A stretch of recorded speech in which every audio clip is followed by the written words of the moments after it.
ओम शांति। आज है 6 दिसंबर 2022 की मुरली। आज की मुरली का मुख्य सार बाबा ने कहा, मीठे बच्चे, 3 बाप का राज, सबको कहानी मिसल सुनाओ। जब तक बेहद बाप को पहचान कर पावन नहीं बने हैं, तब तक वर्षा मिल नहीं सकता।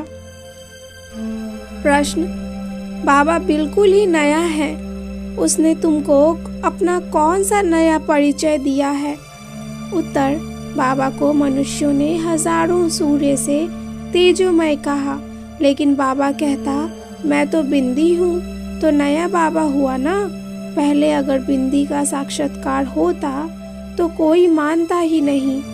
इसलिए जैसी जिसकी भावना होती है, उन्हें वैसा ही साक्षात्कार हो जाता है।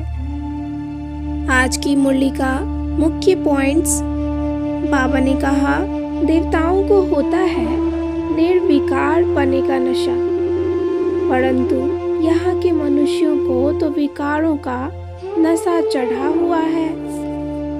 संगम पर ही बाप तुम बच्चों को पवित्रता का राज समझाते हैं, तुम्हें फिर औरों को समझाना है।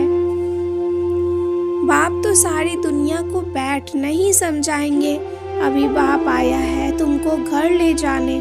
ड्रामा अनुसार सबको वापस तो जाना है ही। फिर पहले सूर्यवंशी आएंगे, उसके बाद चंद्रवंशी, फिर वैश्य और शूद्रवंशी आएंगे। मेरा रहने का स्थान वहाँ ऊपर में है, तो तुम्हारा बुद्धि योग भी सदा ऊपर रहना चाहिए। यहाँ नीचे नहीं रहना, अर्थात कभी कोई साकार को याद नहीं करना। मूल बात है याद की यात्रा में रहना। तुमको कल्प के बाद यह याद का धंधा मिलता है।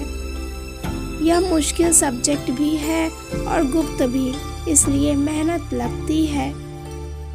तुम बुद्धि में ज्ञान का सिमरन करते रहो, फिर मित्र संबंधियों को भी ज्ञान सुनाओ। समझाने की बड़ी युक्ति होनी चाहिए। जैसी भक्ति एकांत में करते हैं, ऐसे पढ़ाई भी एकांत में करनी चाहिए। इकट्ठे एक दो के वाइब्रेशन ठहरने नहीं देते हैं, इसलिए हर एक को अलग अलग समझाना है। बच्चे, यह अंतिम जन्म पावन बनेंगे तो विश्व का मालिक बनेंगे। कितनी बड़ी कमाई है। भले अपना काम धंधा भी करो, लेकिन मुझे याद कर पावन जरूर बनो। इस योग बल से ही तुम्हारी खाद निकलेगी और तुम सतो प्रधान बन जाएंगे। अच्छा, मीठे मीठे सिकिलद्दे बच्चों प्रति माता पिता बाप दादा का याद प्यार और गुड मॉर्निंग। रूहानी बाप की रूहानी बच्चों को नमस्ते। रूहानी बच्चों की रूहानी बाप को याद प्यार और नमस्ते। धारणा के लिए मुख्य सार, पहली पॉइंट, योग बल से आत्मा को सतो प्रधान बनाकर एक रस कर्मातीत अवस्था तक पहुंचाना है। याद की गुप्त मेहनत करनी है, एकांत में पढ़ाई करनी है। दूसरी पॉइंट, बाप से मुक्ति जीवन मुक्ति का वर्षा लेने के लिए इस अंतिम जन्म में पवित्र जरूर बनना है। वरदान, 1 पॉइंट, शब्द की स्मृति से मन बुद्धि को निगेटिव के प्रभाव से बचाने वाले नंबर 1 विजयी भव। 1 पॉइंट शब्द की स्मृति से मन बुद्धि को निगेटिव के प्रभाव से बचाने वाले नंबर 1 विजयी भव।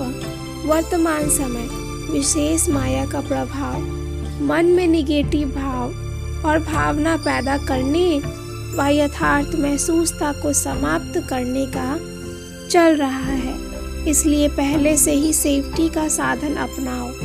इसका विशेष साधन है सिर्फ 1 पॉइंट शब्द और कोई भी संकल्प बोल व कर्म व्यर्थ है तो उसे पॉइंट लगा दो, तब नंबर 1 विजयी बन सकेंगे। माया के स्वरूपों को पहचानो, सीजन को पहचानो, और स्वयं को सेव कर लो। स्लोगन: संगम पर जिन्हें सेवा का श्रेष्ठ भाग्य प्राप्त है वही पद्मा पदम भाग्यवान है। संगम पर जिन्हें सेवा का श्रेष्ठ भाग्य प्राप्त है वही पद्मा पदम भाग्यवान है। अच्छा, ओम शांति।